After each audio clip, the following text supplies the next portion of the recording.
views and opinions expressed on Geeks Under the Influence are that of the panelists and not of our sponsors, Amazon.com and TeePublic. Parental discretion is advised. I think about all the weird dinosaur shit that we found on this planet and all the animals that we have just super normalized as just part of everyday life and the drastic difference between. And then I think of something like fucking the Star Wars universe where they've got the weirdest animals you could possibly imagine existing still. I mean, and then you go back and think about what evolved to those. Like, how much scarier were they before that? Yeah, I mean, it was a camel with an elephant trunk, so... And it farts. Which is always good on this show. I think it's just like playing random deal on an evolution deck. I don't care about where the animals came from or how they got there. I just want to figure out how the fuck we got that blue-titted milk from whatever the fuck in The Last Jedi. That's it. That's the only thing I like. I think that was more green in that one. Either way, it's not a normal color that should come out of any animal. Right from the source, though, it was good enough for a green mustache. That's for sure. Yes. I'm just figuring like a higher algae content. It looked like it came out mint flavored. It looked like mint flavored. That was mint chocolate chip milk. It's just mint breast milk. Luke had blue milk in the first Star Wars movie.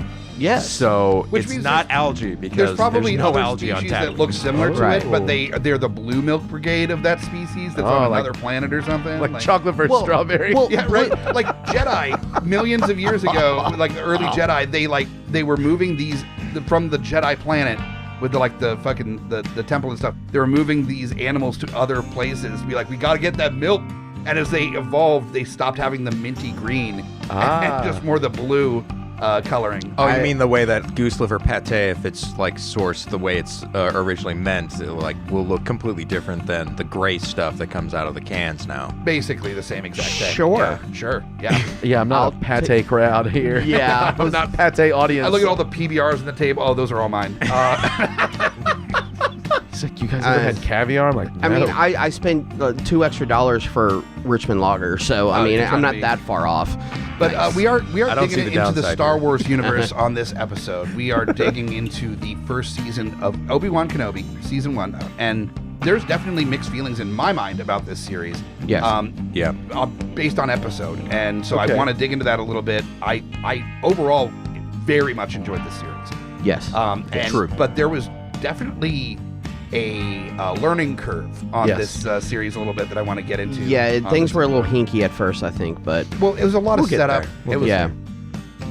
But I feel like that is like Disney's formula. Because if you look at almost every show that they put out on Disney Plus, there are episodes that either feel like filler or feel like way too much setup. Like, it's the longest hand job to just be like, I gotta go to bed.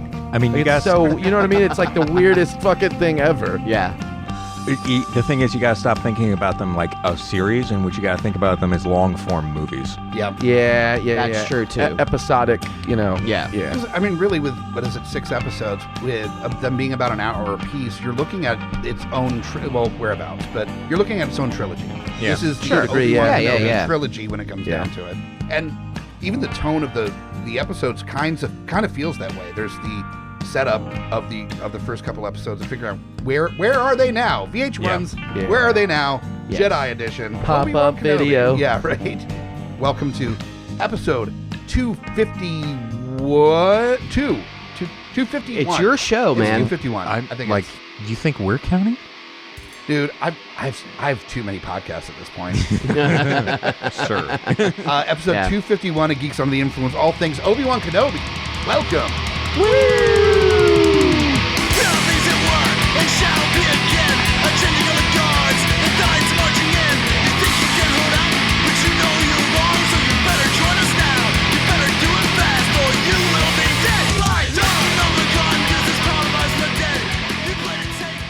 Dun, dun, dun, dun. Boom, boom, boom, boom, boom, boom, boom. I was like, okay, which one are we doing? Because John Williams Remix, has bro. nothing but bangers Remix. on this. Bum, bum, bum, bum, Yeah, there is. Yeah.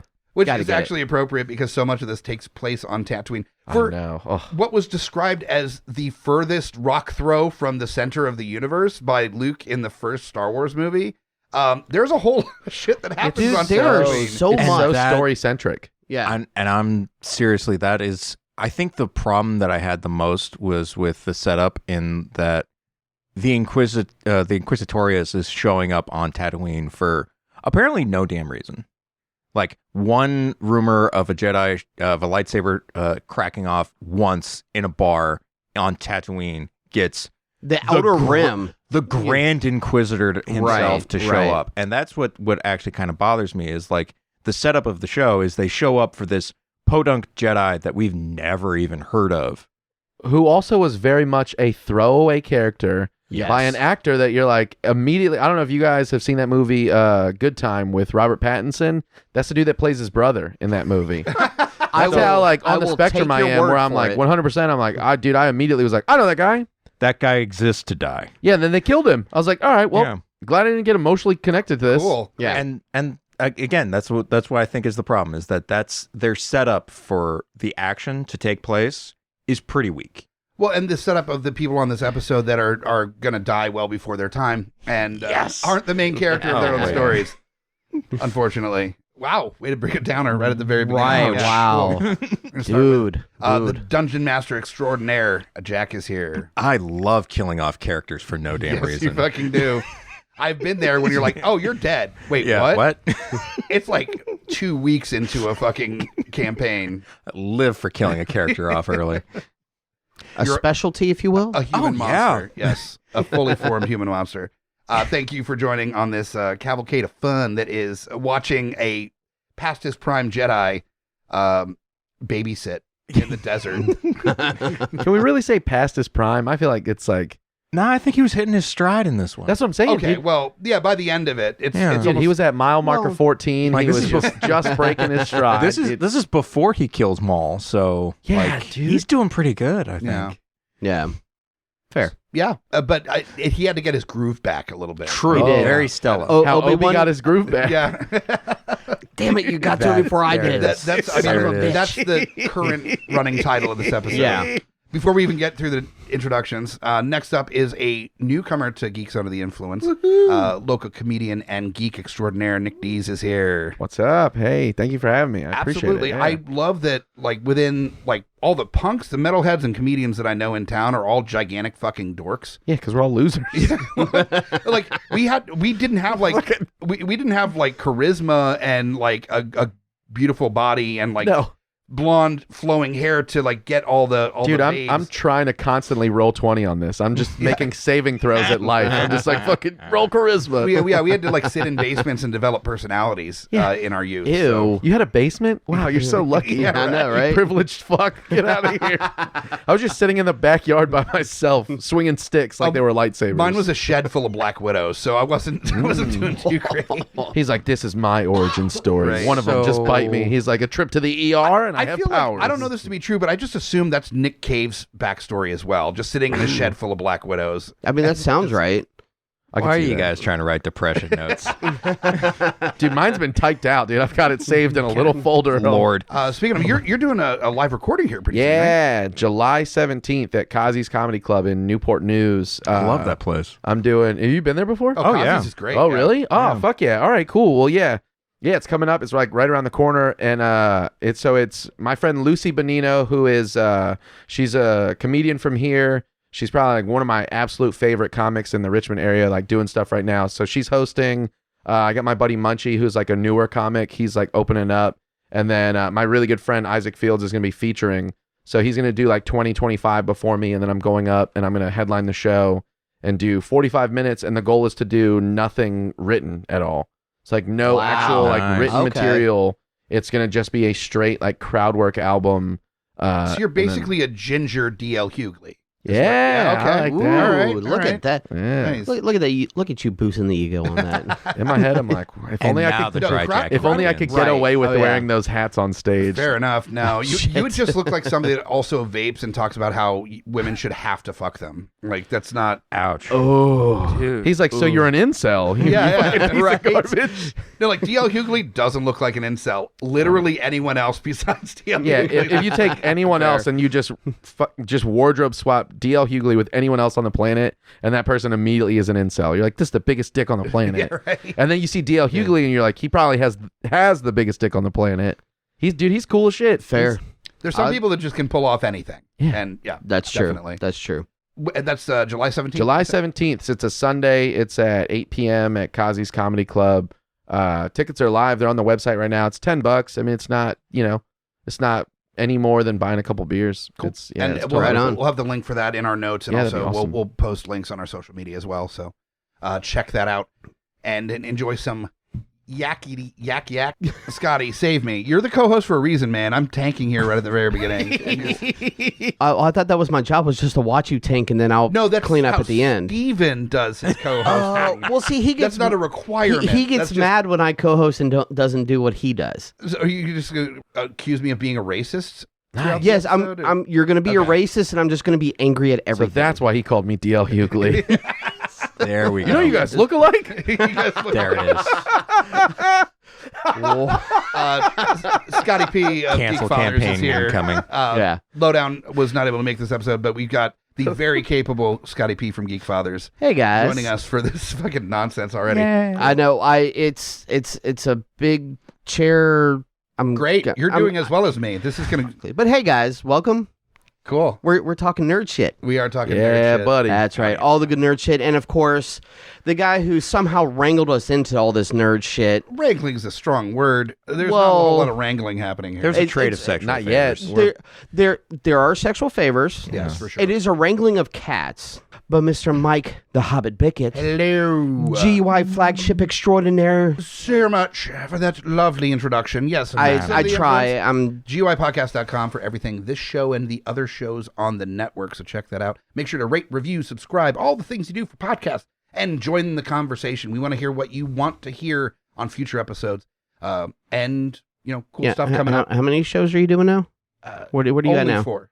Just Only. only 4. Only He's 4, only yeah. doing 4. Okay, so only doing so you're 4. slacking for summer. I'm slacking. Well, I got a job in the podcast industry, so I So- got, I had to You actually I mean, have if to you work. wanna- if Actually, have to work now. cut back. If you want to lose more time, just hit me up, man. Oh, that's the plan. I actually have a couple other shows that I will just be producing that are on the list of things to do. So, yeah. Nice. Very, very Who true. needs spare time? Yeah, why? Nobody. But Speaking of spare I time, don't. no spare time in the Star Wars universe for sure. because Obi-Wan Kenobi. there's like a month in between the series is coming out. I guess they just were like after Solo and then the Rise of Skywalker. They're like, let's just maybe cut the movies for a little bit. Favreau seems to be doing a great job. God. Let's just kind of Can we ride just that talk about wave. that? He didn't is a roll little this bit- one though. He did not. No. But Yeah. dude, I'll be honest with you. Right next to that picture of Obi-Wan as Jesus on my mantle is Jon Favreau. He No is shit. the right hand of God Fuck right now. yeah, dude. True. That Well, dude is and the left hand is Filoni. Oh my to God, his own yes, credit, too. 100%, Filoni's yeah. been doing a Dude, fantastic They job. are absolutely like Dutch ruddering each other right now with everything that they've got going on. Those dudes are like literally, in my opinion, there's so many people out there that are like, I'm done with the franchise as a whole. I don't give a shit. But those dudes are like single-handedly winning people back left and right. Yep. To It's the degree is insane. that Oh my God. and still for the most part not a fan of the prequels, but I made the choice to start watching the Clone Wars because I had a number of like original trilogy fans that were friends of mine that said, give the Clone Wars a shot. They're actually yeah. really good. And I got into it, and man, the character development is fantastic. I care about these prequel characters a hell of a lot more than I ever did in Yep. the prequels. Yeah. Yeah. And that made me appreciate the prequels just a little bit more. Now, I don't think that they're necessarily great movies, but with giving me the context from the Clone Wars, they're much more approachable. It really fills everything out. Yeah, it really Yeah, does. yeah. I mean, there's an internet guy who talks about like how he would rewrite the prequel trilogy, and one of his major points is the only way that the tragedy of Episode 3 works is if you understand the loss of friendship that happens between Obi-Wan and Anakin, and the Clone Wars really gives you that story. Absolutely does. Well, the Clone Wars helps fill in the gap, but I think, and of course, we're talking with the limited series. At this point, they're talking season 2, I know. Yeah. But with Obi-Wan Kenobi, they really hit the climax of the emotion on that friendship as well in this series in that last episode. Yes, for sure. It shouldn't have to be said, but still, just to make sure. Spoilers. Right. I didn't say anything specific. Just What? in case I haven't yet. seen the show yet. Yeah, right? I'll be honest though, I feel like that last episode, the emotion within what's going on between those two characters, I felt like it not only matched what was set up with Revenge of the Sith, but I feel like it did that and then it like amplified that so much more. Yeah. Because it really like, dude, it cranked it up to a whole nother level for me. And it builds that bridge to the moment where, in episode 4, where Obi-Wan is just resigned to the fact that he's lost his friend forever. Yeah. Absolutely. Well, and it's the final nail in the coffin to be Darth Vader. No longer Anakin is officially dead. Yeah. By all aspects, except physically, of course. But am I the only one that thought about this when there was that final scene? And I hate to jump to the last episode. We'll get into the whole series as a whole. But when he talks about that it wasn't Obi-Wan that killed Anakin, it was Vader that killed right. That gave me chills. But it also Exactly. was the closure that Obi-Wan needed at that time. And because of that, I wonder if that is actually the glimmer of there still being an Anakin in there somewhere. Was I the only one that kind of No, because I feel like it was that, like, it's like any relationship where it's like that's not the conversation you want to have, but it's the conversation you need to have. Yeah. Where it's like, look, dude, I get it, man. Like, you didn't kill me, I killed me. It's like, yo, I was done before you even cut my legs off. right. I think the theme of having hope is a big thing that runs through the entire Star Wars Absolutely. franchise. Yeah. So the idea that Obi-Wan had any hope at the beginning of the series is probably not the place you want to be starting from. Well, the fact of that he, at the end of the first episode, when he finds out that Anakin is even still alive, as far as he knew at that point, he was dead. True. But it was the Inquisitor that told him Yeah. that it was Anakin looking for him. Yeah, that's true. And he was like, what the fuck? And, Or- you know. well- Okay, but I also stop leaving people on fire. Like, apparently that's not enough. This is like the second that is time now where true. they're just like, oh, I don't have to stick around to watch them die. I'm sure the fire's going to do it. And then they leave, and then somebody fucking grabs them. Although, no, I guess Vader did see the robot pick him up. And fucking leave. Yeah. And he was like, it just oh, wasn't well, much to really. yeah, he was like, well, I've been through fire before. I'm not going to do that shit again. Well, Burn me once, shame on me. Burn Yeah, me right. twice. What the fuck is happening? Fire and sand, no. Yeah. Yeah, But- pretty much. Well, and that got, and I'll say a couple things about that, where that just leads into most situations in most of these stories where you should really make sure the person is dead if you want them dead. Plenty of times where they're like, no, I buried him in rocks. You want that, I'm like- going to walk away now. you want that Yeah. villain thing of like, oh no, I killed you 20 minutes ago. Kind of thing where Right. you're just playing Well, with them. it, at that like point. without Yeah. it doesn't leave that revelation of like they're still alive. What? Yeah. But then also second, where if we'll say Darth Vader at this point, like you said, watches the robot, goes away, and this even comes back into what was mentioned a moment ago is, and it comes up time and again up through Return of the Jedi, is that there is still a glimmer of good in him. So for him to watch Obi-Wan be taken away knowing that he's alive and not do anything, he's still like, okay, we still may fight, but you're alive, and I kind of appreciate that, type feeling. Yeah, but there's also that moment in episode, I think 5? Yeah, where Obi-Wan's like, Be careful He's- how you explain episodes. Yeah. Are you talking? oh, sorry. In Return Are you- in Empire Strikes Back, Yeah, okay. where I knew where you're going Like with episode this, 5 yeah. of Kenobi? Obi-Wan- or- Obi-Wan is telling Luke, it's like, there is no Anakin left. He is not your father anymore. And I think that moment is born straight from the last episode in Obi-Wan. Is Absolutely. him seeing, like, he sees his friend's face. He sees him in his truest self, and he's like, that's not Anakin anymore. I don't think anything can bring him back from this moment because I'm his longest and truest and dearest friend, and he won't change Yeah. for me. He didn't change for his wife, but he doesn't believe that Anakin can come back. And he doesn't know about the kids. Right. Well, and that informed Yeah. thing that comes from this series feels earned. Like, what I hate is when there's movies that take place like decades apart or a long period apart, and they reference something that's very specific to like a specific day. Yeah. Like, as much as I love Kevin Smith and the Clerks movies and stuff, when they're sitting in jail in Clerks 2, and it's like, remember that one day where you said, this is my life? that's one day 20 years ago. And that's the one thing that always bugged me about Clerks 2 is literally just that moment of like, it's fan service for sure. Absolutely. I mean, that's the only reason why that conversation is there. Of the viewer, where that moment is important to us because literally we've seen that day and then 20 years later. Right. Yeah, but it's also like you watch that over and over. If you're like thinking about it from like the fan aspect, it's like that was a moment for them. That was just that one day. But it's like you think of somebody watching that as a movie. You're like, how many times have you watched that movie? You're like, I live that day over and over for you. So it's like, of course I remember that day different than you would. But for you to just be like, no, remember this exact day and then give explicit memory. You're like, you didn't just watch it last week. Exactly. I did, dickhead. Like, what are you doing? With Kenobi, I do like that even though they are setting up where, of course, Leia would go to Kenobi in A New Hope. And, of course, there was a couple things that it did feel a little bit more earned than some other aspects, because Leia was literally fucking kidnapped by the Empire. That shit's gonna stick with you. And when that's the only Jedi that she's met in her entire fucking life, that's somebody that she would go to. One of the biggest gripes, besides the show being such a slow burn in the beginning, which is why I didn't even bother watching it with my kids, because I could tell by the way they built it up. It was just like there's not enough lightsaber shit going on or whatever.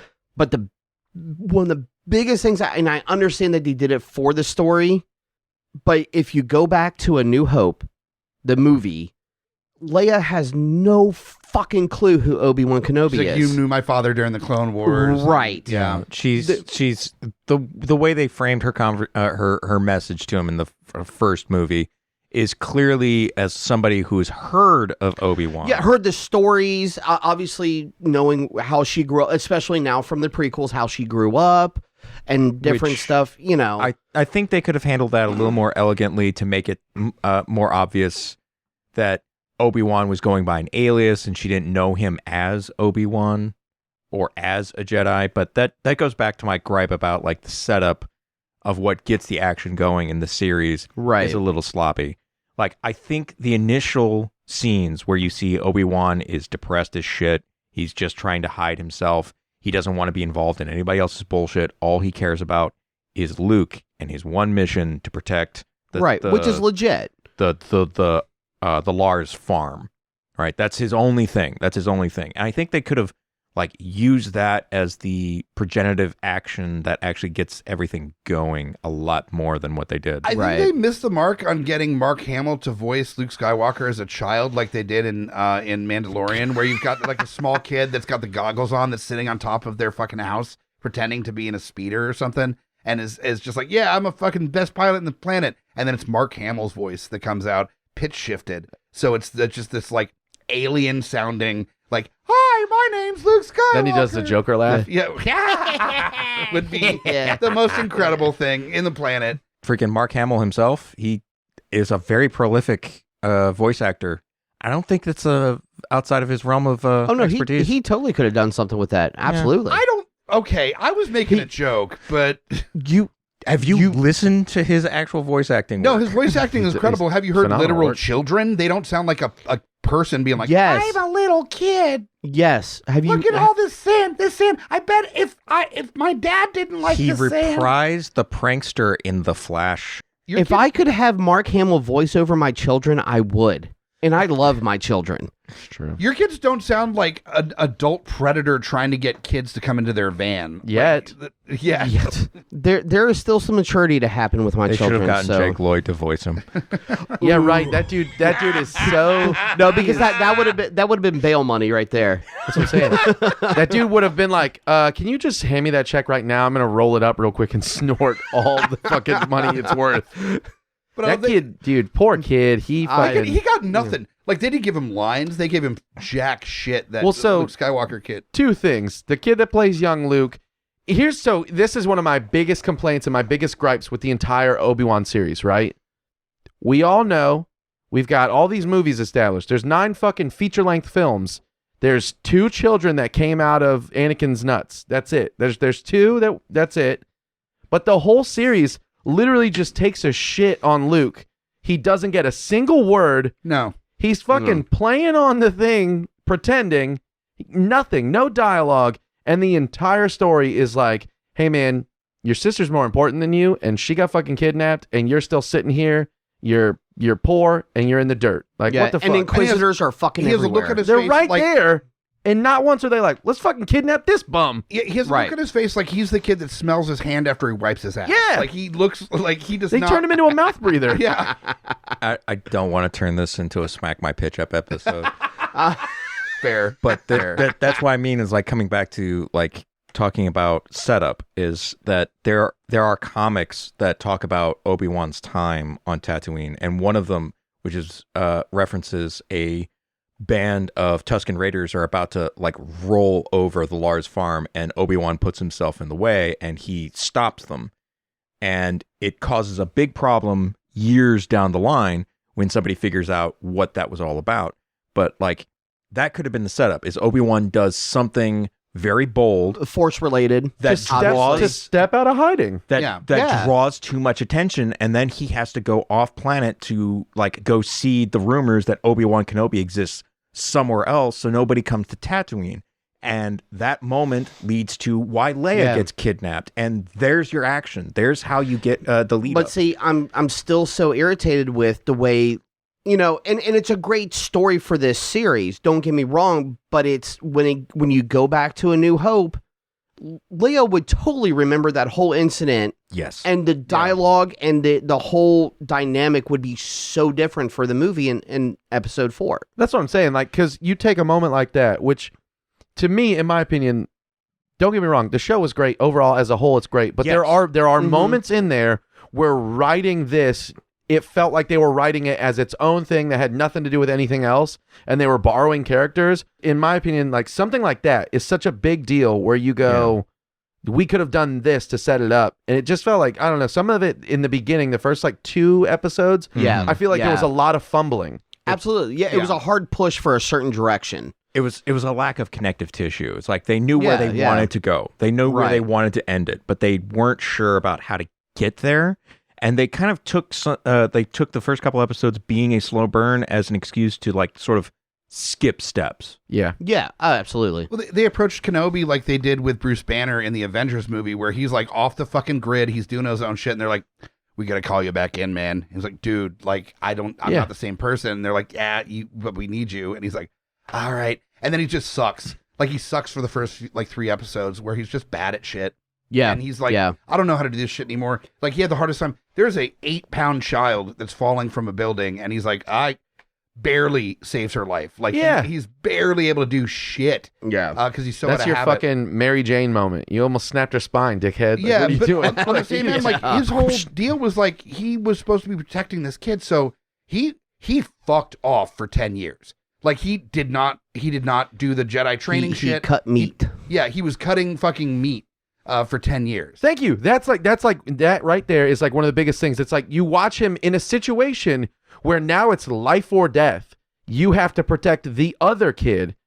So you mean to tell me this entire time, if somebody would have rolled on the Lars farm, you'd have been like blaster shooting and missing shit like every fucking stormtrooper in the entire series? Yeah, like what the fuck? What are you like? Cool, just- great protection. Way to go, dickhead. Yeah. And that's my problem with the setup is like also like it leaves Bale as looking like the inept father as well, because he's just like immediately goes to Obi-Wan like, dude, you need to. I'm a politician now. I don't know. You need to help me, and it's like I need your help. He's like begging him for help instead of like if it would have been a different setup where Obi-Wan was a little too aggressive or a little too cavalier with his way of protection that it endangered somebody else. Then he's coming to Obi-Wan saying, you screwed up. You got me in trouble. Right. You got us exposed. I think- so you need to fix this shit because you fucked up. I think a backpedal in that situation where it's like we went too far, now we got to fucking reel it in. Yeah. A much better like emotional drive to the story. You go straight in like guns blazing. You're like, we fucked up.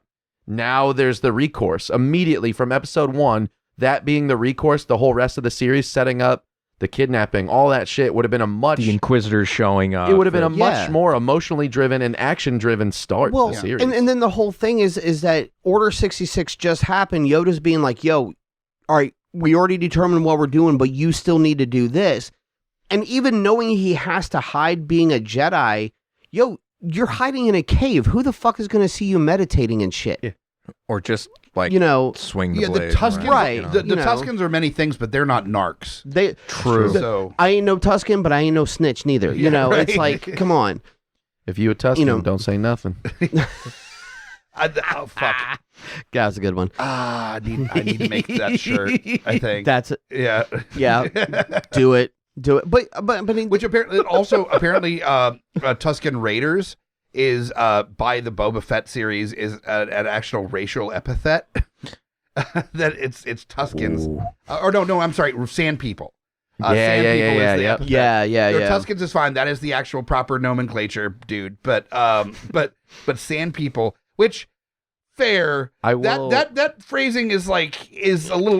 That's just a half a step away from a certain other racial epithet. Right. I mean, you take a galaxy far, far away and bring it to a galaxy right now, and you're like, that still sounds fucked up. Yep.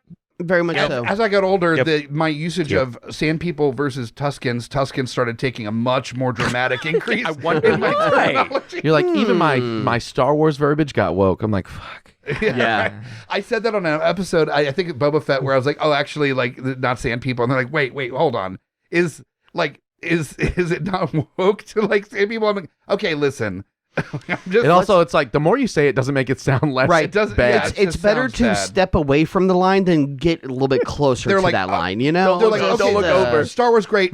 A couple points. Sand People, ugh. Slave One, also, ugh. Everything else, cool. But like, can we just those two minor tweaks? So basically agreeing that the first couple episodes, there's some stumbling blocks there. Yeah.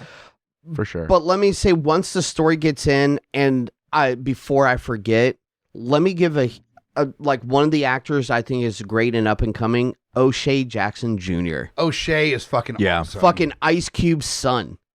Yeah. And looks exactly like fucking Ice well, Cube. he played him in the NWA movie. yeah. Straight out Compton. Yep. So I mean, I think the cast is just loaded with amazing fucking actors. absolutely. Well, Dude, I mean, Tala, Yeah.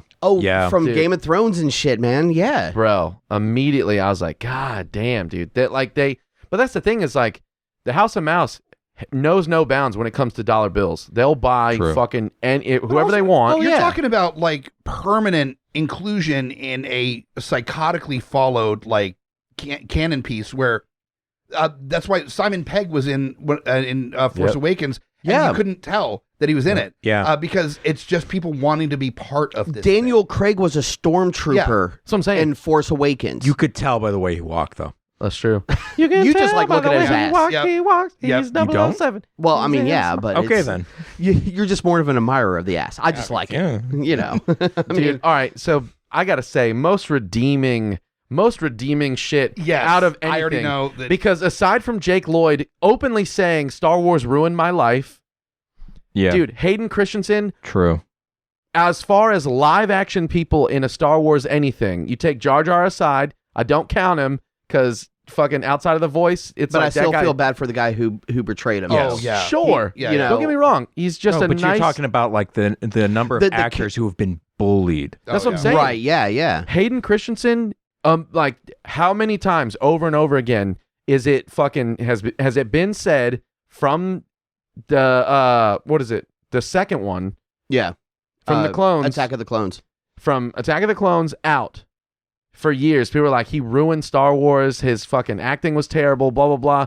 Dude, I don't give a shit. That whole scene with them where they're doing that like the parrying back and forth, just them training. The trainings. Yeah, oh, yeah, yeah. Dude, that shit for was me alone, I was awesome. like, let's go. This dude earned it. It gave He him the opportunity earned it. to It was like very redeem much himself not and- only a redemption arc Yeah. of the character, but it was a redemption arc for Hayden Christensen. Yes, absolutely. It was beautiful.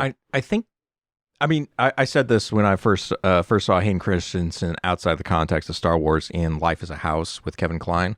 He is. Oh, you did better than me. Mine was Jumper. Yeah. Oh, so- yeah. Not gonna- it was Samuel L. Jackson's the bad guy. in Yeah, that. he is. Yes, he is. Dude, I'm not Yes. gonna lie. I watched that movie and I was like, it's actually not terrible. It's not. It's really not Mila that bad. Kunis, fucking, No. let's go. I would jump for her. No, look. Yeah. Look. Lana Lang? It's terrible in that way that Waterworld is terrible. Well, you're still gonna watch it like 8 Yeah. times. Right. Exactly. But I just mean it's like as far as a dramatic actor goes, Hayden Christensen is actually very accomplished. He's a very good actor.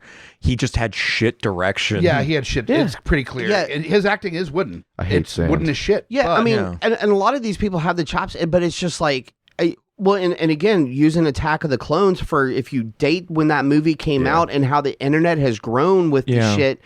Dude, how these people, like, I would definitely hire someone to do my social media 100%. so I wouldn't have to see that shit. No shit. You know? Believe me, yeah. Like, but one of the things that made sense about casting Hayden Christensen in the first place was that at that point in his career, he was known as playing angsty, driven, and like generally fucked up emo teenagers. Right. And who else are you going to cast to play the proto Darth Vader except somebody who's got emotional problems? Yeah. Oh, Like, exactly, yeah. He was a good pick on the casting. The problem was They had that- Jared Leto the whole time, and they missed that window. I'm just saying. I don't think that's a missing of a window. No, I'm I kidding. think I'm that was kidding. That's a closing of that the was window. a good call. Look, Yeah. That was a good call. you go 30 seconds to Tatooine. if you watch if we're watching the movies in order and you stack it up next to the Terminator franchise, Terminator 1 versus fucking Phantom Menace, and you're like, first movie, good entry, all right, cool, there's a good bad guy, the bad guy's great. Then you go to episode 2, and then he's our Edward Furlong. oh, God. I think we're doing Everything that. outside of that, he's our Eddie Furlong, because you're like, you got one good one out of him, and then after that, they're like, watch his life crumble in the real world. You're like, poor guy. He Right. didn't even get to be in the most recent Terminator, and his character got killed 30 seconds in. Yeah. Fuck him. And it was a CGI version Yes, of him, too. you shot a computer me. You killed the computer version of myself. You killed my program. I fucked up. All I right, did something calm wrong. down, Tron. Yo. I think Hayden Christensen did better off than Edward Furlong. and Yes, honestly, there's yes. a conversation. It's on YouTube where a Variety or some other magazine got Hayden Christensen and Ewan McGregor to sit across the table from each other and just talk about the opportunity for them to work together again. And they said it was like no time had passed that.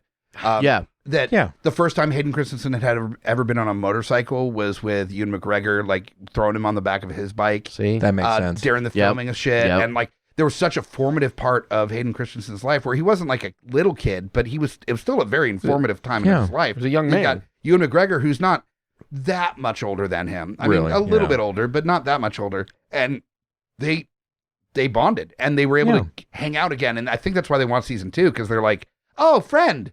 I Yeah. get to work with my Yeah. Well, and honestly, Ewan McGregor was probably the bigger advocate for like, no, we've got to have him included. Oh, We- yeah. I'm sure he had plenty of say of that. Way. You know, There's no way like it's not the case. again, because again, like I think Hayden Christensen, there wasn't anything wrong with his acting, but there like so many movies, so many shows that we have talked about or could talk about, either direction or writing. You've got to have that hand in hand with the talent. Yeah. For it to really work properly. And of course, you have the internet shitting on whatever they can anyways, but Unless it's a Taika Waititi project and then it's all improv. very true. Yeah, I was about to say they use more of those like behind the scenes lines than the actual scripts. So We're about ready for break, so I wanted to like cut it here so we can move into other shows that you can hear on the network, hear about them, and we'll be back in just a minute to talk about more Obi-Wan Kenobi and maybe what we're drinking. Do a drunken scene or two. if you meditate hard enough, you can hear about the other shows. Fuck Brain it. chips. That's what Elon Musk wants. Stay tuned for Brain Chips by Amazon as our sponsor coming off after the break. So stick around. We'll be back in just a minute. Coming straight from the mouths of madness, I'm Lowdown. I'm FU Hunter. Do you love horror? We fucking do. So this is a podcast dedicated to all things in cinematic horror. We're talking movies, television, composers, special effects artists. We're gonna fucking cover it. So if you love horror, Embrace the madness.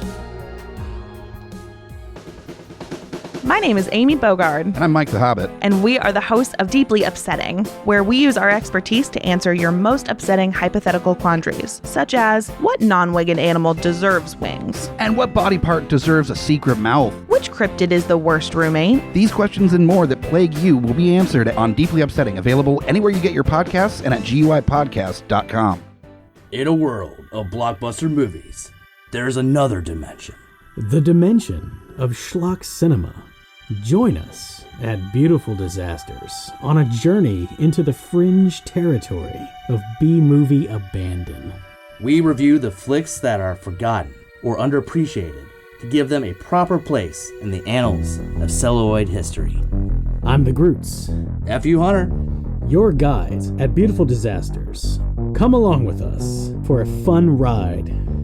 May the schlock be with you.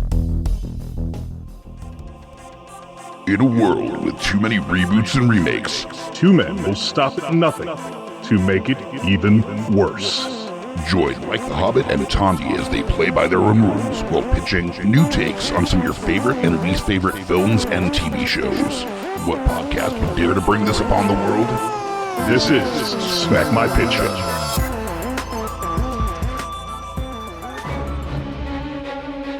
Hey guys, Scotty P here with Smash on your left. And we are the Geekfathers. That's right, bringing all the trials and tribulations of being a geeky parent. So welcome to our world. And as always, join us or cry. Hello there. That's you didn't say it's You didn't. hello there. hello there. Hello there. Hi. Okay, not quite. All right, Nick didn't read the notes. Yeah, Wait. Let me. Hello. There. Oh, all right, fine. I'll do the whole thing. Okay, Hello there. there it is. There, Okay, cool. yeah. All right, see, yeah. No, but that sounds like a shut-in that like Girl Scouts just showed up at his door. Like that's that's a little. Talk about a tag along. Oh no! Ooh. Oh, no. God damn it. Welcome back. And that I didn't guess. take long. Yeah, welcome back for the second half of Geeks Under the Influence. Dear All God. things Obi-Wan Kenobi season 1. Before we get into more conversation about the guy that fucked up the Chosen One. Actually, can I say that for now we don't know if there will be a season 2. It's technically supposed to be a limited series. That is true. Technically. Same with Moon technically. Knight. True. Very Moon true. Knight limited series, which I'm like, that's a weird thing to cast Oscar Isaac for a limited series. Yeah. Also, something that left with more shit.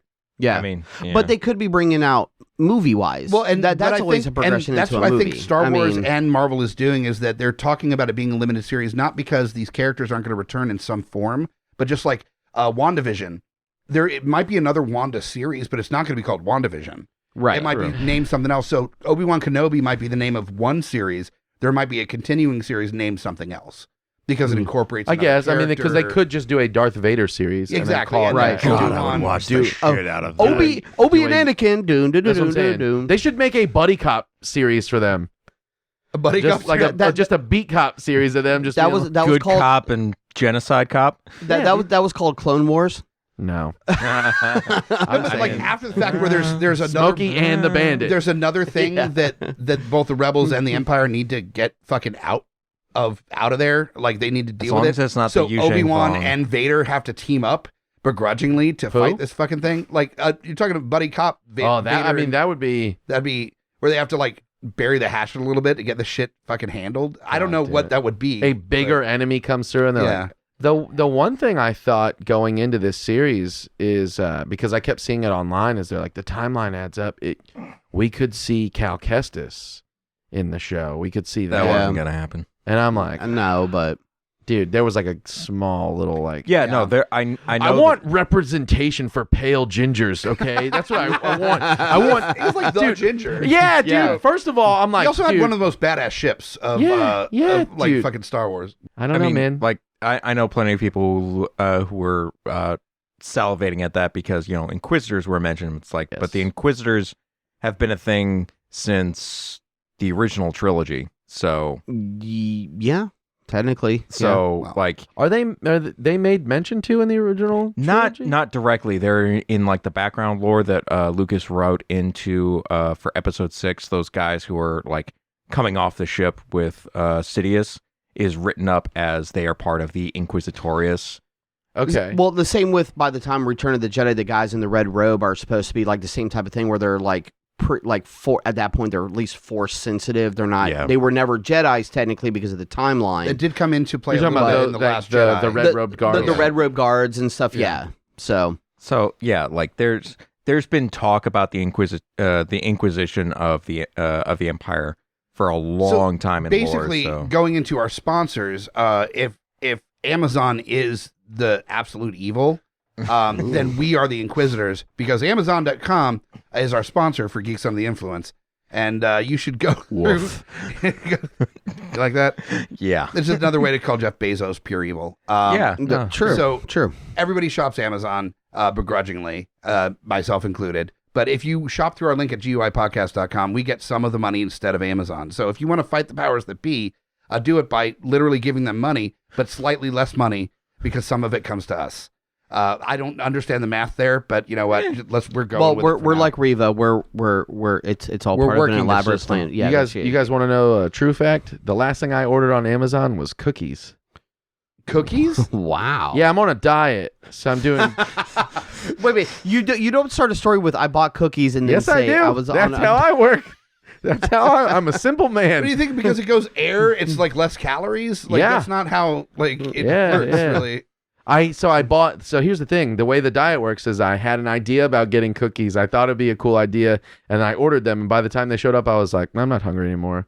The diet stuck. No, but I bought keto. I bought keto cookies. That's why you weren't hungry anymore. Oh yeah, keto cookies. I will say they were delicious. I bought Eventually. I bought a case of them, and I. Hey man, you got to support the devil somehow. It's the devil, you know. And so if you want keto cookies or anything Star Wars related, do it through the link at GUIPodcast.com, so we get a little bit of that devil money that you're spending. The way that we really want you to support us, okay, Amazon a little, but mostly we want you to support us through our TeePublic page. Woo! TeePublic. We come from the old school fucking DIY style where we are making our gas money through merch. That's where we're getting that sweet, sweet cheddar. I'm sorry about that. We haven't used that in like 6 years. What, cheddar? Cheddar, sweet cheddar. Yeah, I sweet like cheddar that. is bad. No, stick it there. We've got a bunch of new designs, including just dropped on the TeePublic page is our Jurassic World mashup T-shirt, Dinosaur Trainer shirt that's now available. I'm sorry. I'm trying to pay attention, but he's petting the groin of the dolphin. It's a shark. Yeah. Oh, whatever. You're stroking that mammal. Some long listeners may know that we keep stuffed animals on the table for people to fiddle with so they don't fuck with the Well, microphone. it's not the only mammal that gets stroked on the show. I made the mistake of getting a mammal. 34-inch long stuffed shark as a stuffed animal. Long. Yeah. You're a real size queen there. For the size queens. And of course, Jack jumped to it pretty quickly. Damn straight. Yes. Well, not straight at all, but you know. The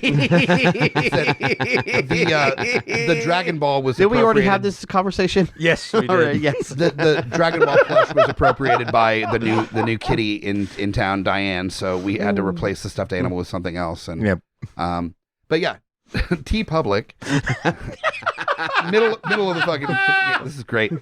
Off the rails, second half. Woo. I'm so sorry.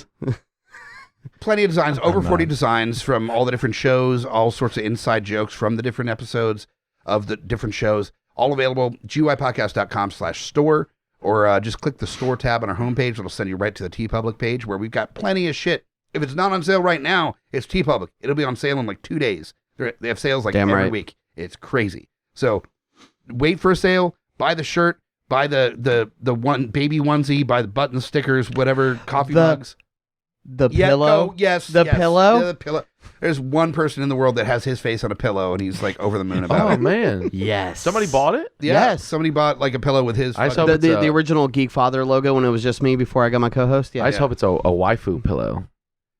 I was thinking like one of those pillows that you stick between your legs because you can't have like. There it is. I mean, it could like be a Lamaze pillow. Yeah. I mean, I have. A I mean, if birthing I'm pillow. between somebody's legs, I'm making somebody's day. There you go. I'm saying, you So, you look you like do have many birthing things, hips. but one thing you do definitely look like as somebody that knows their way around a pussy. Like you could eat pussy. I thought you were going to say a pillow. I mean, You look like a man that. So did I. I just assumed that's why he shaved the mustache off.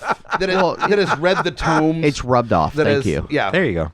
That has put the energy in to make sure that you're the best mouth lover that a person can get. The mouth lover. As long as mouth lover sounds if so if, good. If you're saying if my wife is happy, I assume my wife is happy.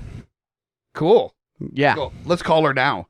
Call her. No. Not that kind of show. I bought the pillow and I burned it on our yard. I burned it in effigy in the backyard. But you bought it. That's the key. She's like, ha ha ha ha ha. All right, so that's the sponsors apparently. For now, probably not after this episode. Yeah, I was about to say we're about just to give it about 10. You're welcome. This brings us to the reason why that was such a fucking tire fire, and so will the remainder of this episode. We're talking about the real juice that keeps this flowing. We're talking about what we're drinking. Hey, we're fucking drinking. We're getting drunk. You want to know? Well, here you go. Hey, We're drinking. We're getting drunk. We are looking at a couple different shares. First off, Jack, you were nice enough to bring a little tasty beverage. It's from Superstition Session Meadery. It's called Tiki Fruit. This is a group that's what is there? They're out of Arizona, and this is pretty interesting. It's good. Yeah, pineapple. It's tasty. Yeah, sure. it's a very fruity, like very kind of a pina colada kind of a little bit. Yeah. That pineapple's showing up. Pineapple, coconut, and coconut, mead, lactose, and vanilla. I don't know what they mean by Lactose lactose. as an ingredient is weird. It sounds just sounds like milk to me. Well, you could definitely throw this into a smoothie and have a good day. No, this is pretty nice. This is like leaving Las Vegas breakfast smoothie right here. Yes. You just throw some ice in there and call it a day. Yeah. No, this is definitely served chilled and freaking. Well, and definitely mind. Well, with the ABV you mentioned, definitely mind yourself because you could drink these through and all of a sudden you stand up and you don't know what's going on. Right. ABV, What for is sure. it? But Yeah, also what is- the sweetness on this. I don't know if this is necessarily 6.9. sessionable. 6.9. But That's it's not not bad. because of the For a mead? percentage. It's because it's just so sweet. It is. It's definitely a occasional drink or two. Like I'm gonna get a huge headache if I just drink these all That's day. what I'm saying. I would you have get drunk one, off those at a certain point. You're like, I hurt. Yeah. Yeah, I would have one of these after dinner for my dessert. Oh, like a if cordial. you will. Like a cordial. Yeah, like a cordial. Yeah, absolutely. Like instead of port, you're gonna be like doing some tiki fruit. Exactly. Very tasty for sure. Yeah, I love absolutely. This is Superstition Session Meadery. Yeah, and that's for my share. But I started off the half with an adroit theory. What evil lurks?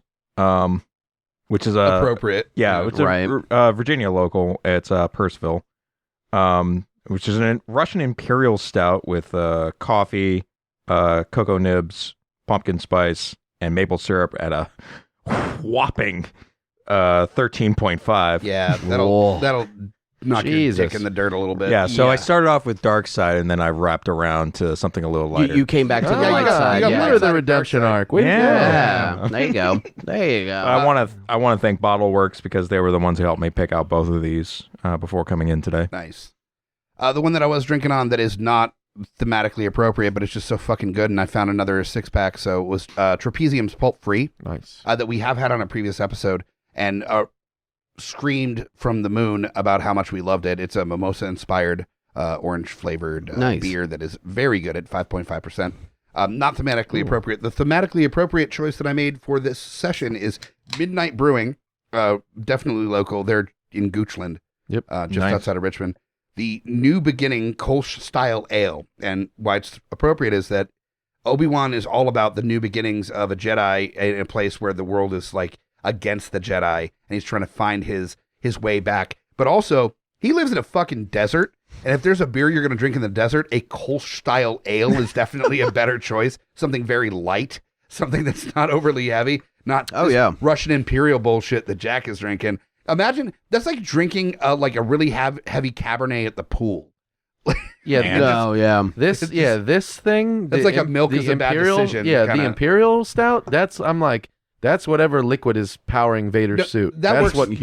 That's what's if you're on coming out. Air-conditioned Imperial ship. That's great. The dark side of the beer is a pathway to powers many consider to be unnatural. Yeah, that's definitely unnatural. How long have you had that ready to go? Yeah, right? Jesus. I mean, Imperial Stout, it's required. That's very true. That's very true. New Beginning, great. I love Midnight. Yeah, Midnight super light, puts out man. some really great Wow. beers. This is a great version of Kolsch.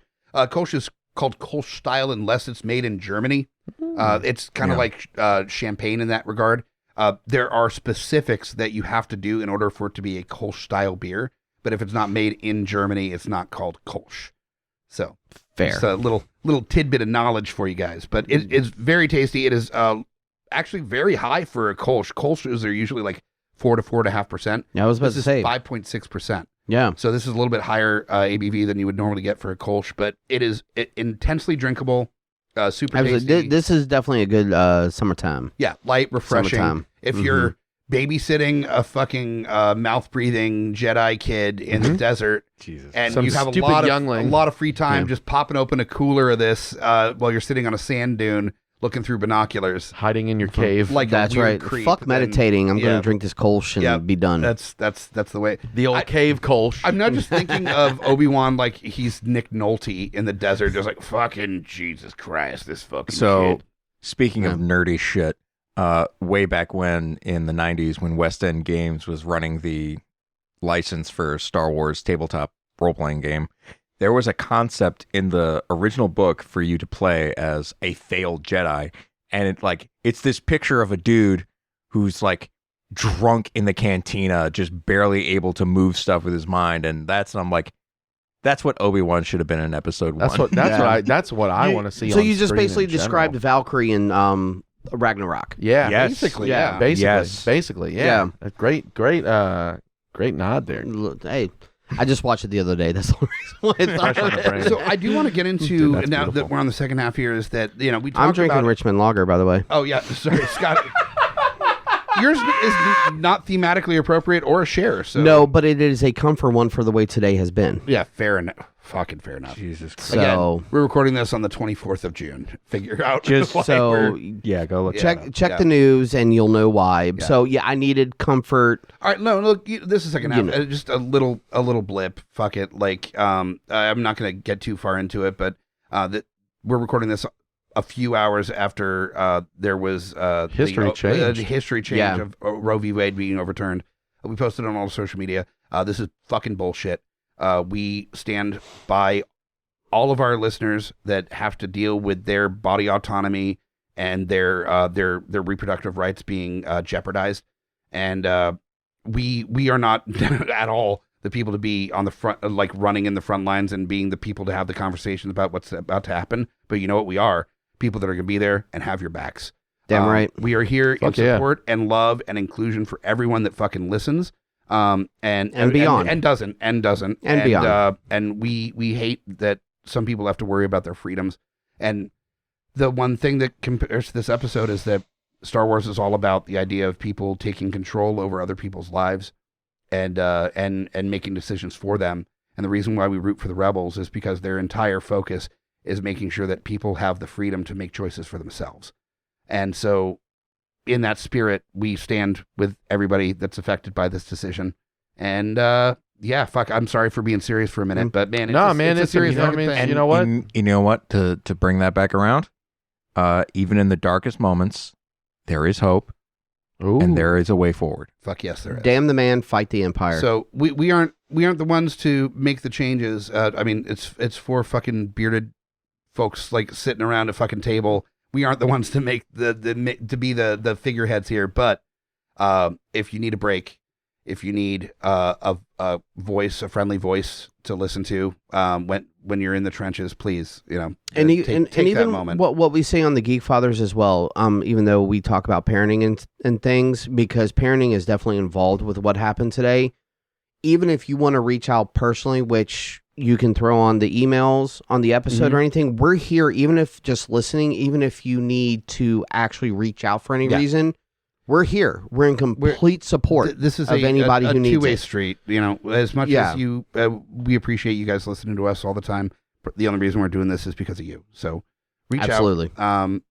We're here in whatever facets we're capable of, and we'll leave it at that. We got to get back into the silly jokes now. Hey man, whatever. You know what? That's but- it's a pretty good call to what's going on right now. I mean, fuck it. It's Yeah, I mean, it's got to be at least mentioned. It got to be said. Yeah, You can't. It would be in poor taste to not at least address it at all in any way, shape, So- or form. But with the first part of this series, we talked about that it was a little bit slow to get its legs to figure out what it's doing. It was rough. The second half, so was Anakin.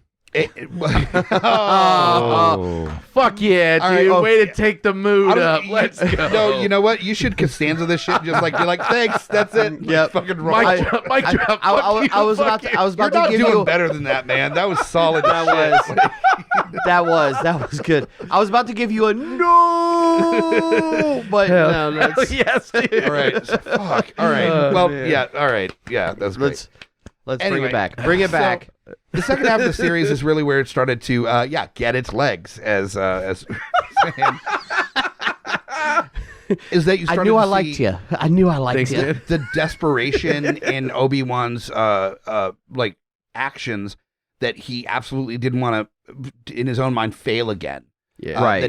That there was more at stake than just protecting a child, but it was also like almost a redemption arc for him, that he felt like he needed to do this to feel better about it. Well, that was the whole way that Revenge of the Sith ended, was, and I mean, it was part of the script. It was the lines that he said was that with Order 66 and everything, and then the whole big fight at the end there, he was like, I failed you. You know, it wasn't supposed to be such a weird lag and like him losing his abilities and everything like that. He was supposed to be building to knowing that him watching Luke, where Leia was supposed to be in a safer place, was knowing that there was hope for a new beginning to happen again. You know, so it definitely picked up a better pace by episode 3 going into 4. 3 going into 4. I think like the second half is really where it picked up. Play. Yeah. I feel like 2 he started get more into things. Well, it was the beginning of it, but Yeah. it really didn't pick up the full steam of. But 2 leaves us with that scene of Anakin in the Bacta tank, doesn't it? Yeah. Yeah. Which is like such a huge like on-screen reveal, because it was so like Obi-Wan's hit with that like revelation that like, oh, you didn't know, bro. You had no idea he's still alive. And then that immediate wait where he's like, there is charge to the mission. It became less about the kids and more about the entire galaxy. Right. If I don't fucking win, if I don't do my job, then it stops being a me and Anakin thing, and it's an Anakin against everybody else thing. Right. So there was that immediate realization of the big picture, and then it just shows him there, which is like the first time you see an out-of-suit Hayden Christensen, like, or Vader even at that point, post him being put in Revenge of the Sith. It's like, dude, it was so sick just to see him like in the tank, man. It was nuts. Well, also you get to see Anakin for a little bit with that flashback duel, which is fucking fantastic. I love the way they did that. But to be able to see literally just enough through the helmet where you can tell that it is actually Hayden Christensen behind the mask. Are you talking about in the final episode? In the final episode. The final episode. So you get to see just enough, and then it's also doing the vocal that modulation back, which and by the forth. way, if whoever did the fucking sound design for that episode doesn't at least get a nod for an Emmy, fucking right, because that was beautiful. The pitch modulation Seriously. between fucking one of the most iconic voices that has ever existed on the face of the fucking earth to Hayden fucking Christensen, and that bounce between was so seamless. It was done, beautiful, immaculately, beautiful. And even a little side note, going back to what I mentioned about, you know, where there's always talk about where they always mention that they're still good in Vader. In some of the books, unfortunately, that are no longer canon, there's actual talk about where that was one of the biggest struggles for Vader in the Bacta tanks, was because he's supposed to be dark side, but what he was doing was using the Force to also heal himself. But because when that would happen, he would feel good and start going to the light side and actually cause more damage to his body. So there was that weird conflict that he's always had, even in the canon. Well, so like I remember looking it up, and it says that like the way that suit was designed, the suit is designed to inflict pain on him constantly, Because that kept him in the dark side. Exactly. Yep. So it keeps him like mentally fucked up, right? To where it's like that's how Palpatine keeps him. Exactly. His castle is on the planet where he lost 3 of his limbs and got burned alive. That is completely about fucking with his head. Which, by the way, like the entire conversation that we've had as a species in the last couple years with the pandemic and people going remote and realizing that maybe they were in very toxic jobs that they needed to change, was that they realized that their management and the people and the companies that they were working for were doing shit just to fuck with them. Yeah. Darth Vader is definitely in a didn't toxic realize job. that the Emperor was just like, hey, remember that planet that you have really bad memories about where your limbs got cut off? We're going to put like a weird castle. There's your office. Right, like with lava going through it. You know that lava that burned your limbs off? Yeah, we're going to go ahead and just have that go through the building. How is that cool? Is that fine? Well, that whole, if you like think about it like that, in my mind, immediately all I can think of is like, dude, that's Milton from Office Space. He's just sitting there. His fucking limbs are the goddamn stapler. And he's like, excuse me, I want my fucking legs back. And he's like, yeah, sorry. We're going to have to move your office to the lava pit over here. If you could just push your castle as far back against that back wall there as possible. I'm going to burn my limbs to the ground. I swear to God, I swear to God, I'm going to throw you down a mine shaft, you son of a bitch. I swear to God, you're going to make me kill my son, you motherfucker. I swear to God, I'm going to fucking kill you. Yeah, I swear to God, I'm going to overthrow your everything you stand for is dead. You're done. You're dead. Go, Jack. Well, I don't think my point even... No, I mean, just... That's assuming the positive intent that Vader wasn't the one who decided to put himself in a place where he would be angry all the time. And I think by the end of episode 3, that is what Anakin wants. He wants to be angry all the time because it's all he's got left. Right. Well, and if you go back to the comics, I think I agree with you. The legitimate canon, if you will, or what's the supposed what canon. Is the canon now? Right. Is that he did put himself there because, again, like there are times where he feels like, oh, I feel good, but that hinders where he's at now. Like he said, he killed Anakin. Yeah. And now he's Darth Vader.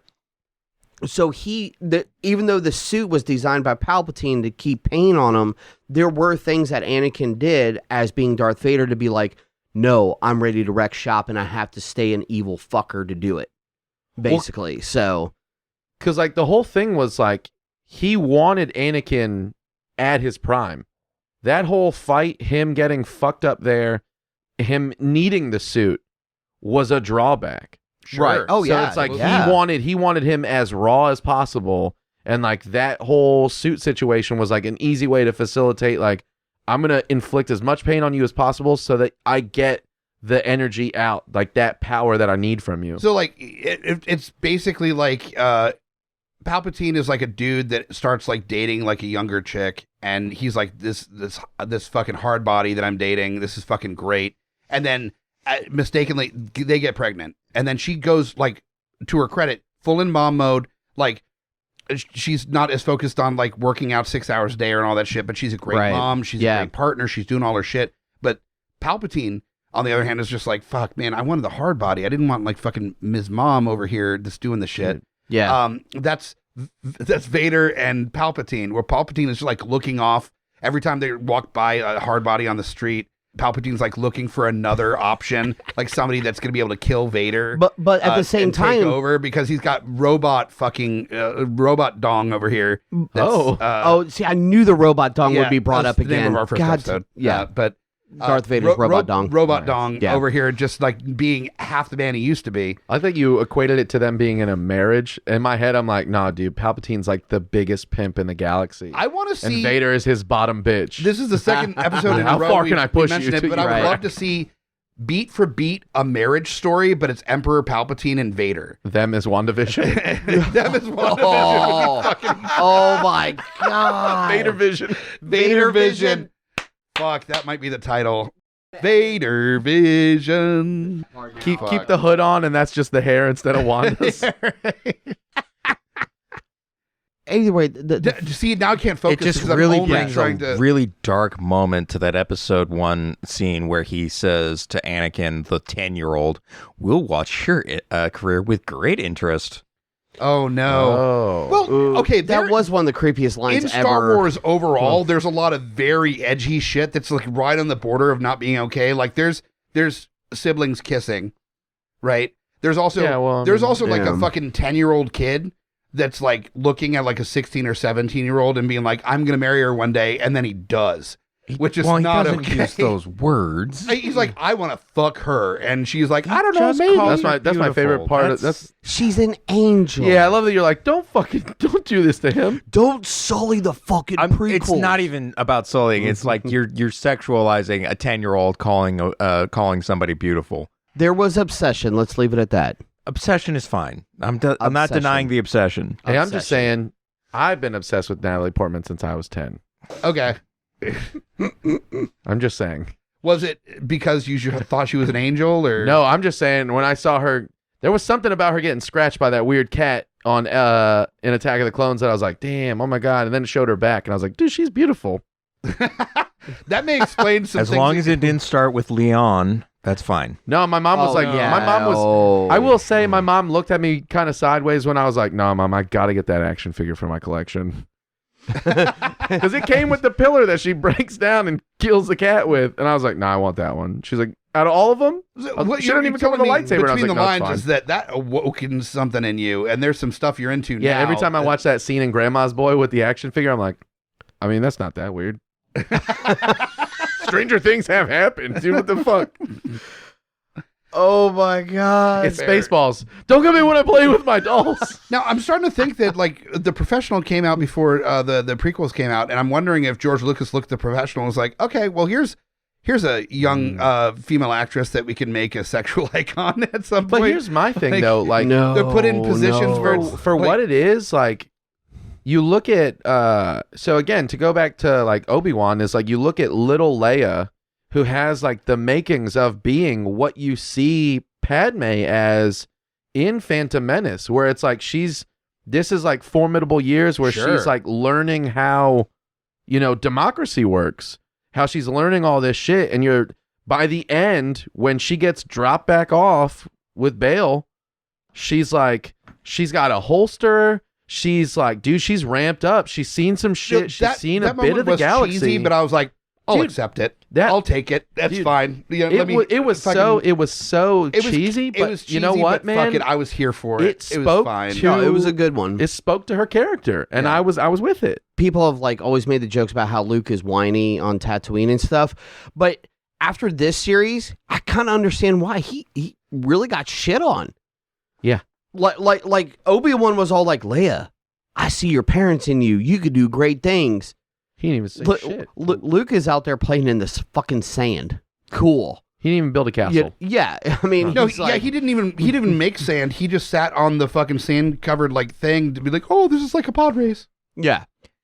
I mean, we talked about the canon like conflict of like Leia knowing who Obi-Wan was before they met, but like we don't actually have a scene moment in episode 4 in A New Hope where Leia and Obi-Wan interact, so we don't really get a big conflict. We get an implication of a conflict. Sure. And I'm sure that's the way they meant it. Luke having a really good established relationship with Obi-Wan is in conflict with A New Hope. Which happened at the end of the episode. Right. Yeah, I agree. So, like, him knowing who that Ben is a person is fine, but he can't have, like, a great relationship with Ben before A New Hope. That's what I'm saying. Their relationship has to be way more in passing. Yeah. Because when all the events of A New Hope, like, start to take place, when everything starts to really, like, unravel or kind of ramp up in A New Hope, when he refers to him, old Ben, he's, this hermit, whatever, blah, blah, blah. And you're like, all right, he has this vague idea of like, I think that's the dude. But it's like, I understand because it's Obi-Wan and then it's old Ben Kenobi. Like, so it's like, it's very different. It's really hard to see through that fucking, well, it's the Clark Kent glasses thing. Right. Exactly. Yeah. Old Ben, Obi-Wan, you're like, okay. Oh, he's old. I don't remember him being old, so it's definitely not the same person. Right. Speaking of transitions of characters from one way to another, at the beginning of the series, we have Obi-Wan. He's trying to establish contact with Qui-Gon. Like he's asking for Qui-Gon's guidance. He's talking to him. He's trying to which he does a couple times throughout a couple of the episodes. Right. Yeah. But at the end, he is when he finally sees Qui-Gon. And Qui-Gon says he's been here the whole time. Now, here's the question. And I've got my own interpretation of what happened. But like, what was Obi-Wan missing from episode 1 that he had by episode 6 that let him see Qui-Gon? Well, in a very generic sense, he ignored the Force because he was trying to stay undercover. To me, that's going to be the key because that was part of it, I think. Well, partially, it's not the whole answer, but it was very obvious in the first couple episodes that he was pushing away from using the Force, doing anything that could relate him to being a Jedi, that he was not properly meditating or trying to talk to the Force. What's your take on it? Because I want to hear this before I say what my opinion is. I think the answer is a lot more basic, and it's a theme that runs through most of the Star Wars saga. I think you and I might have a similar... At the end of the series, Obi-Wan has hope again. Right. And that's what he was missing in episode 1. Not He did not have hope in episode 1. And I agree with you 100%.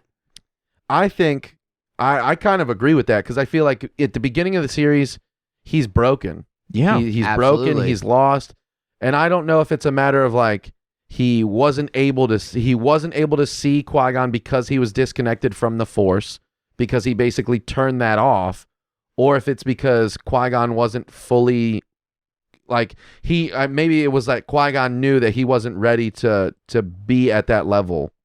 I think I don't think that you guys are necessarily wrong, but I think it's part of a bigger tapestry in the conversation about what a Jedi represents, and that's the idea of taking away personhood. With the Jedi, them not having attachments, it's not that they can't fuck, because that was something that George Lucas was like, oh no, they can ball out, like that's great, right? They can't have personal attachments. The whole thing with Jedi is that they're supposed to be separated from themselves and have a bigger picture approach to the way that they approach the world. It's a matter of like being the protectors of good in the world and the balance of the Force. So with Kenobi having all that regret compounding over the years, and that is what was the reason why he stopped focusing on his Jedi stuff, is that he had all this regret and personal worry about like him turning against his friend, and that being not looking at it from a perspective of a Jedi that was fighting somebody that was affected by the Sith, but him looking at it as his Padawan. It separated his brother. I was going to say, take it one step further. Just go all the way home with right. Brother. Commit. That like him having that regret, that feeling of like of being, turning his back on somebody that he cared about so much.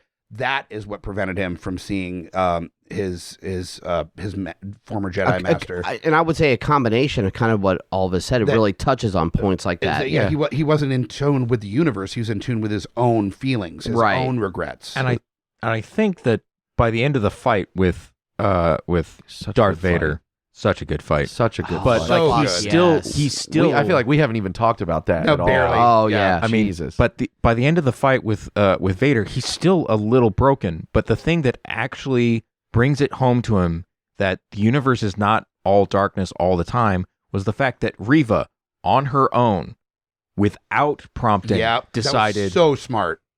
I can be better. That's beautiful on writing. her own. Beautiful and writing. Obi-Wan saw that she could redeem herself without the outside interference. He realizes, no, there is good in the universe still. I feel like to also go off of that, I almost feel like that was, again, so to your point before, is like he had hope. I feel like in that moment, him seeing that gave him hope. Right. For all of it. Right. Well, because a recurring theme in Star Wars in general is redemption. And also becoming the thing you hate. That so the fact that she got right up to the level of becoming she was right at the ledge. And becoming basically the same person that kills fucking younglings. Yeah. And then she backed away at the last moment. She had the right intention initially, but when it came down to like what she thought she had to do, she stopped herself. As someone who didn't have a big role in a lot of like the episodes, though, I mean, she had a decent enough part. Oh, she was badass. I feel like, was but fantastic I feel like, I feel like that part there is such a huge redemption and such a beautiful cap to her character arc within the 6 episodes that it's like, damn. And I think that that's such a big moment that it's like almost that thing where like Obi-Wan goes, if she can do it, then so can I. Yeah. I think that's absolutely. immediately what it is. That's the point in the series that is left on the table without having to explicitly spell you don't it even out. have to say it. And I just wanted to bring up the side note, like we were mentioning on break real quick about, and you can probably bring up the name, but the woman who played Beru. Right.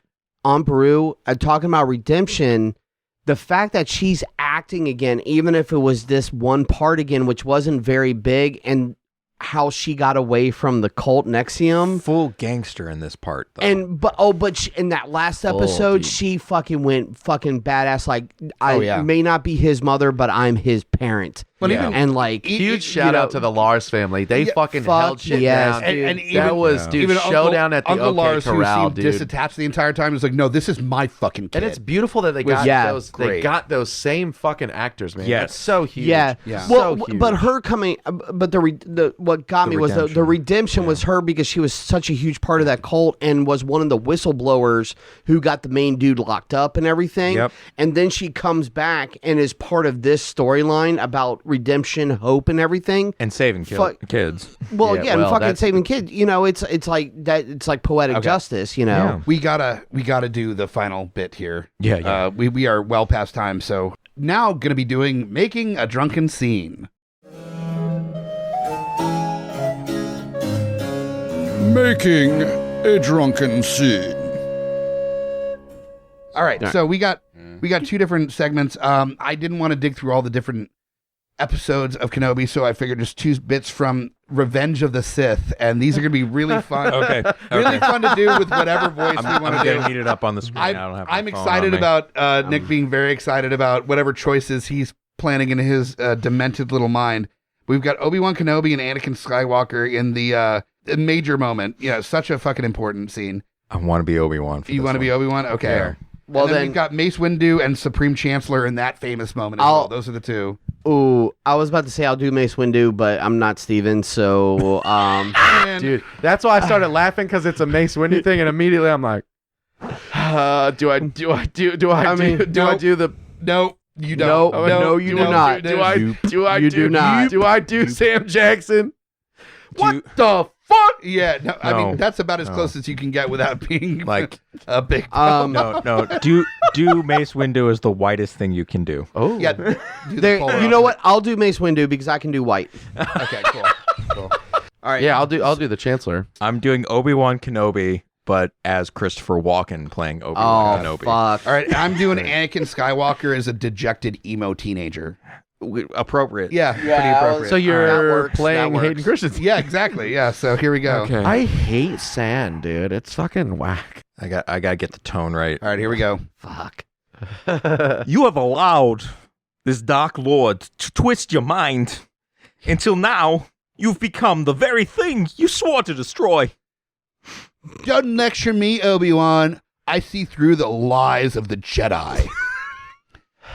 I do not fear the dark side as you do. Ugh. I have brought peace, freedom, justice, and security to the new empire. Your new empire. Don't make me kill you. Anakin, my allegiance is to the Republic, to democracy. If you're not with me, you're against me. Only a Sith deals in absolutes. I will do what I must. You'll try. Draws his lightsaber and confronts Obi-Wan. Okay, cool. Yeah, great. Ouch. Cool. Now, I mean, yeah. So I'll probably do nerdy Mace, like nerdy white dude Mace Windu. So cool. So we got nerdy Mace Windu with Supreme Chancellor. Because Nick actually needs something to play off. He, you know, you said angsty teen, and I'm like, that's teen girl. Terrible at impressions first, and then secondly, I was trying to channel the dude from Dashboard. So it just translated into teen girl. At it some really point. Did. I was like, you said you're doing nerdy Mace Windu. I'll do nerdy white boy Mace Windu. Yeah, definitely. Robert Downey Jr. in Tropic Thunder. Shrek. So you're saying do the Chancellor in Black Boys? Chancellor in Black Boys. Yeah. Do not do that. No, he's ginger. He gets away with more as a white than I do. I got Black Stepdad. I got Black Stepdad. All right, disclaimer. We're about to get canceled. You're talking to my dad all wrong. I already did the Christopher Walken. No, I kind of love if you also did Christopher Walken, so it was like dueling Christopher Walkens. Okay, all right. If you know what you're going to... All right, I'm going to... Mace Windu. All right. In the name of the Galactic Senate of the Republic, you're under arrest, Chancellor. Are you threatening me, Master Jedi? The Senate will decide your fate I am the Senate. Fuck. Push glasses up, not yet. It's treason, then. That's fucking brilliant. Fantastic. God. That is the first time in GUI history that we've had dueling Christopher Walken impressions on the same episode. And I don't know how to feel about it yet. No, so. I think it's a brilliant maneuver in drunken scene history, and I want to like make this the thing that people remember on the 24th of June. Fair enough. That's the moment in history that people will remember. Dia de los Walkins. Yeah. Yes. That's the episode. So thank you so much for sticking around for all this fucking debauchery. Nick, give us that info again on your show. July 17th, Kazi's Comedy Club at Kazi's Comedy Club in Newport News, Virginia. It's 8:00 Sunday night. Tickets are $10. They're live at the Kazi's website. I think it's just kazis.com/tickets. Yeah, I'm trying to push that as hard as I can. Funny shit happening. Yeah, man, I'm doing a live crowd work album, so I'm doing 45 minutes. I've had so much fun with you on here. Like, you're definitely welcome back for another dude, episode I would in the love future. to. I'd love to. I got a bunch of shit coming up in the area. Yeah, you've been a great guest. Happy to have you on again. So, like, if you enjoyed Nick on this episode, definitely check out the fucking live show. We got that'd be great. plenty of listeners in that area that don't have to make the haul from Richmond necessarily. Oh, dude, I'd love it. Great. Awesome. This has been so much fun. Anytime I get to talk about Star Wars is always a good time. Absolutely bonus. And with good friends. So thank you so much for sticking around. We'll find you next time for another episode of Geeks Under the Influence. Remember, May the force be with you. Well, always. Always. Rate, review, subscribe, all the things that you do. Make sure you tell your friends, share episodes. Sharing episodes on social media helps us out more than almost anything else that you could possibly do. So I'm Mike Hobbit. Join us or die. Shut the fuck up, Hobbit. That was solid. That was good. That was lovely. Hell yes, dude. Beautiful. I tried. Thank you. Join us or die. Join us or die. Or I will swallow your soul.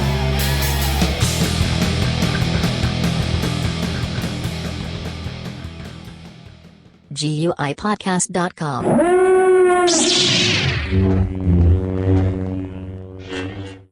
I swear to God, I'm going to throw you down a mine shaft, you son of a bitch. I swear to God, you're going to make me kill my son, you motherfucker. I swear to God, I'm going to fucking kill you. Yeah, I swear to God, I'm going to overthrow your everything you stand for is dead. You're dead. You're dead.